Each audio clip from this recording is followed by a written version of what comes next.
How to disable Instagram profile picture zoom.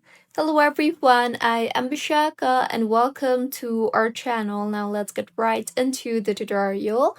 Firstly, go ahead and open the Instagram application on your device and make sure you are signed in. Now, tap on your profile icon on the bottom right of your screen and then tap on the three lines on the top right of your screen.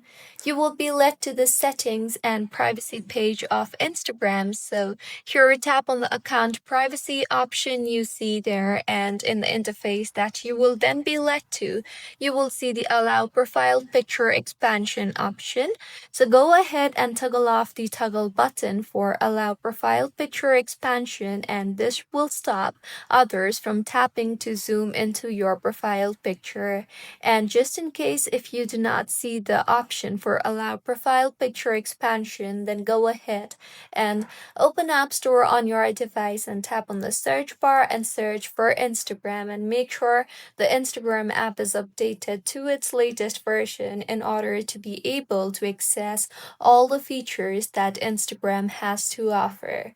So this is how you can disable Instagram profile picture zoom. If you find this tutorial helpful, please like the video and do comment if you have any queries. Also, do subscribe to our channel for more helpful tutorials like this. See you on the next one.